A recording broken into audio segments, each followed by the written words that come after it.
Hoje no Conversas Cruzadas estamos fazendo um debate menos de cruzamentos, menos de conversas cruzadas, menos de divergências e mais de convergências e sobretudo de orientações.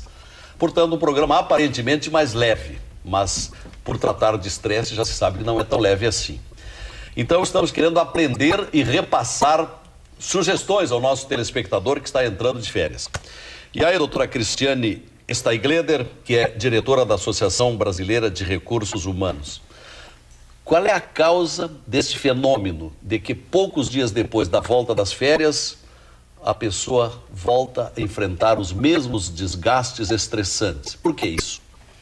Eu colocaria multifatorial, né? Pode ser, porque cada pessoa é diferente, então pode surgir vários fatores que venham a fazer com que ela não se organize, já vem desorganizada durante o ano, né? Deixando compromissos acumular, não organizando a sua agenda.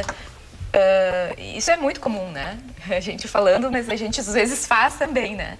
Se sobrepor, um dia tem muitos compromissos, aí já dá atrito também, que tu colocavas, né? Com os colegas, com o seu superior. E aí se a pessoa tomar consciência, porque eu não sou psicólogo, mas tenho grande curiosidade pela psicologia e a vida ensina um pouco. Quando a gente toma consciência de qualquer problema, a gente pode começar a resolver. Se a pessoa tira férias e se dá conta que ao voltar vai enfrentar o mesmo local, a mesma rotina, os mesmos enfrentamentos, se ela se previne para que isso aconteça de modo diferente, não deve ser assim? Sim, sim. A tomada de consciência é importantíssimo, assim, a primeira decisão para tu melhorares de qualidade de vida, né?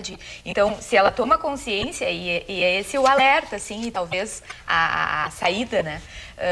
Que a pessoa tome consciência antes e venha se organizando. Então, em janeiro eu vou conseguir tirar meus 10 dias de férias, meus 15 dias de férias e vou fazer um descanso na praia, mas depois vou voltar, vou fazer uma qualificação, vou fazer uma consulta médica ou dentária que eu, né, não consegui.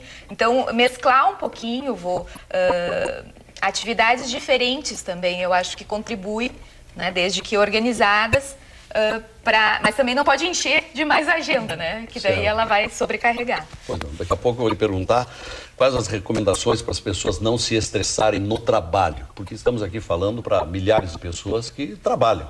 Doutora Ana Maria Rossi, uma palavra que diz aqui no intervalo, a fobia das férias. A fobia das férias. Posso fazer uma complementação do que a doutora Cristiane comentou? Eu acho que é extremamente importante que a pessoa planeje, mas é preciso que ela execute, porque senão fica num nível teórico. Então, é muito importante que ela execute aquilo que ela planejou. E muito importante, Lazier, e é um erro muito constante com as pessoas, é que elas voltam no último segundo do último dia de férias.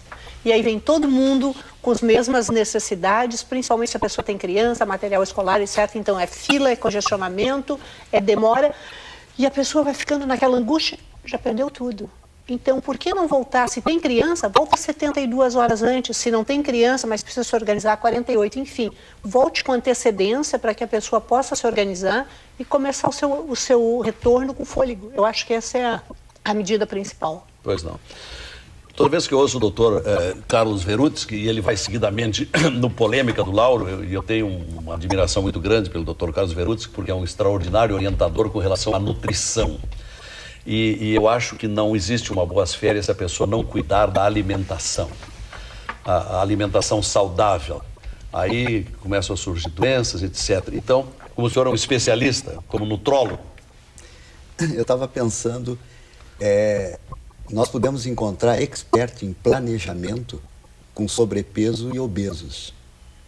Eu acho que aí que nós temos que entender quem sabe planejar as coisas e quem tem capacidade de planejar para si próprio. Por isso que a gente vê nas empresas os check-ups anuais, né? Por quê? Porque a ideia de identificar, né, níveis de saúde ou a presença de doença em quem não vai ter tempo por si só de fazer isso. Ele já conta que é obrigado a fazer aquilo, né?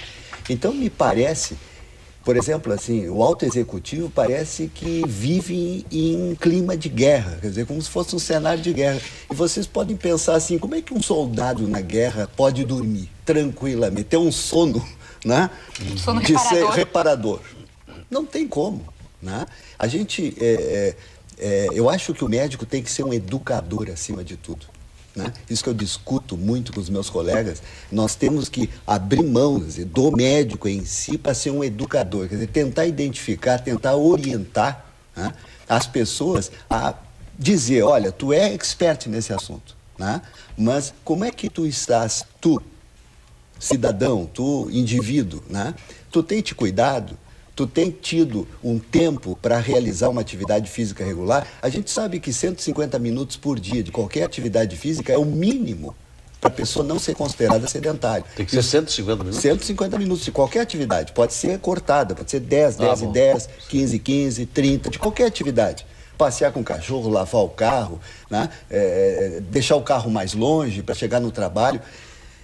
E o sedentarismo é um fator isolado de alto risco de doença cardiovascular. E nós temos no Brasil, extraoficialmente em relação às pesquisas, em torno de 60 a 70% de sedentários. E a maior causa de mortes? Óbvio.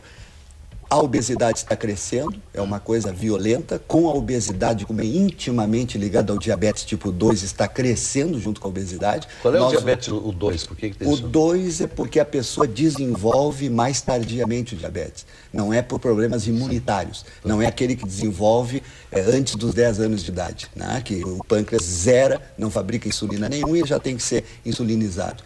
Então, o diabetes tipo 2, como é que ele vem? Ele vem pela obesidade mantida, pelo sedentarismo, pelo aumento da produção excessiva de insulina, porque os tecidos têm resistência de receber a insulina, pelo sedentarismo, pelo aumento de gordura visceral abdominal. Então, nós chamamos isso de diabesidade. Quer dizer, é a obesidade intimamente ligada ao diabetes. É só vocês entrar na internet e vão ver, até 2030 vai dobrar o número de obesos e diabéticos em todo o mundo, com relativas diferenças. Então, nós estamos... Repita isso para que todos prestem atenção. Até 2030, Isso é daqui a mais... se pesquisarem na internet, daqui a 2030... Daqui a 18 anos. Vai dobrar. Nós tínhamos, assim, há uns 10, 15 anos atrás, em torno de 7% de diabéticos no Brasil. Né? 2030 já estão falando entre 9% e 10%. Então, é muito preocupante isso, porque é uma doença crônica degenerativa. A pessoa vai viver até os 80, o IBGE está dizendo isso. As mulheres mais que os homens, mas com que qualidade de vida? E o estresse está nisso aí. Porque o cortisol é um hormônio espetacular para trazer doença, se ele tiver muito aumentado e nós não tivermos condições de administrar. E doutor Verutsky, por que a grande parte das pessoas não conseguem conquistar essa disciplina? Continuam descuidadas, parece que não tomam consciência. Quando é tão elementar saber que as pessoas que têm uma nutrição cuidada e que pratica exercícios físicos é uma pessoa saudável, uma pessoa que não tem doença e inclusive uma pessoa que dificilmente adquire estresse, porque a pessoa que de um modo geral tem essa disciplina de cuidar no que come e que faz exercícios físicos, ela tem uma disciplina também mental para não entrar em conflitos. Isso, exatamente. Mas por que grande parte das pessoas não se dão conta disso? Podia dizer... vício de grau origem. De motivação. Não, o grau de motivação, as psicólogas estão aqui para poder explicar melhor isso. Quer dizer, a pessoa sabe que é importante, hoje com a internet, com a revista, com o jornal, todo mundo sabe que fazer atividade física é saudável, né? Que isso previne uma série de doenças crônicas degenerativas, né? Como dislipidemias, desordem de gordura no sangue, a própria osteoporose. Quer dizer, as pessoas, mesmo com excesso de peso, estão diminuindo a densidade mineral óssea. Agora, tem melhorado a coisa, porque se a gente passa ao fim da tarde pelo Parcão aqui em Porto Alegre, pelo Marinho do Brasil, pelo Parque da Redenção, a gente vê uma quantidade enorme de gente correndo. Mas lazer não é uma amostra. Não é o suficiente. Significativo. Isso é pouco ainda. É pouco. E são sempre os mesmos. Isso, exatamente. E são aqueles que em dia de chuva também vão estar lá. Já são disciplinados. Não, é uma amostra viciada, essa aí não dá pra gente contar. Doutor Rodrigo. Eu acho assim que quando a gente estabelece um funcionamento, né, que começa a carregar demais o organismo, eu volto a repetir, o estresse ele é uma coisa positiva, né? A gente precisa ter o funcionamento de estresse. Então já fale o que é o estresse positivo, que eu também vou pedir depois aos nossos demais convidados. Tá. Basicamente, o estresse é uma resposta fisiológica do organismo a qualquer tipo de situação adversa. Sim. Tanto pode ser uma situação interpessoal, então, que seria o estresse psicológico, como às vezes quando tu tá com falta de alimentação, tu não comeu, não tomou o café da manhã e foi fazer exercício físico. Isso baixou o nível de glicemia, né, de glicose, de açúcar no sangue. O teu organismo começa a sentir, começa a sofrer com aquilo. E isso já é uma situação passível de provocar uma resposta de estresse. Então, o estresse é quando o teu organismo tem que se adaptar, né, fisiologicamente e cognitivamente a uma situação que ele interpreta como uma ameaça.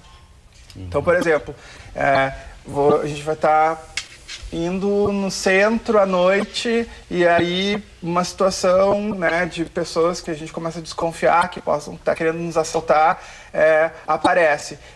Imaginar que eu possa ser assaltado já é suficiente para provocar um estresse.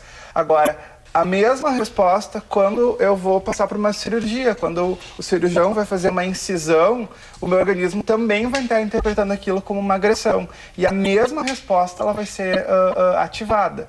Ou seja, os meus hormônios, né, cortisol, CTH, eles aumentam para que eu consiga curar, entre aspas, ou reabilitar essa ferida, seja de ordem emocional, seja de ordem física.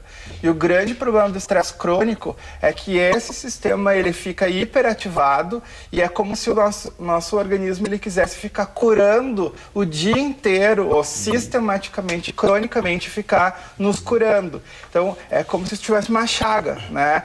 Ele tenta curar, eu vou lá, repito o comportamento, eu abro a ferida de novo. Aí eu tento curar de novo, eu vou lá e abro. E todo mundo que já foi criança sabe que quando fica na casquinha da ferida, tirando a casquinha, o processo de cicatrização ele demora muito tempo. E, inclusive, eu posso ficar com cicatriz. E o estresse também provoca cicatrizes, né? O estresse crônico, a gente tem estudos de neuroimagem que mostram que tu tem redução de áreas cerebrais a partir do estresse crônico. Existe uma atrofia de áreas cerebrais, principalmente se esse estresse é feito durante o desenvolvimento. Então, crianças em situações de estresse crônico são crianças que têm uma chance de desenvolver a parte cognitiva com muito maior problema. O risco dessa criança vir a desenvolver um transtorno psiquiátrico, por isso que essas férias que envolvem famílias, né, cachorro, papagaio, peixinho, a gente tem que também se dar conta que não é só os pais que precisam descansar, as crianças também precisam passar por esse período. Bom, é só largar com um baldezinho na beira da praia. Eles saem correndo? Não mais, se a mãe não ficar correndo atrás, achando que a criança vai se afogar, ou gritando pra criança. Se não tiver um videogame, um celular. Lazier, ele respondeu, em parte, a tua pergunta. Por que as pessoas, sabendo que é saudável manter um plano alimentar adequado, fazer atividade física, não o fazem? Porque muitos consideram como um estresse. É verdade. A visão que tem. Isso, a visão que tem. Mais uma atividade, mais um problema. um enfrentamento. Às vezes a gente pergunta para um fulano aí, escuta, por que você não faz uma academia de ginástica? Isso dá muito trabalho, é muito cansativo. Não tenho tempo. Então não tem noção do quanto aquilo é bom. Então tu vê o grau de resistência? Também por isso que estamos fazendo esse programa hoje. Esse programa de hoje é um alerta. E até quero me congratular com o meu companheiro Rogério Carboneira, que é o produtor desse programa, porque a proposta desse programa foi dele. E isso não é a praxe do programa, que é um programa de debates. Mas eu acabei achando que era muito oportuno, até porque o Carboneira é um atleta convicto. O meu companheiro Carboneira, que produz esse programa, ele faz 2 horas de academia todos os dias de manhã. E é corredor. Ele tem saído pelo Brasil aí, participando de corridas, etc. Então eu acho que do exemplo dele, assim, inspirou para ver se atrai mais gente para essas práticas. É um homem preocupado com a saúde de todos. Voltamos.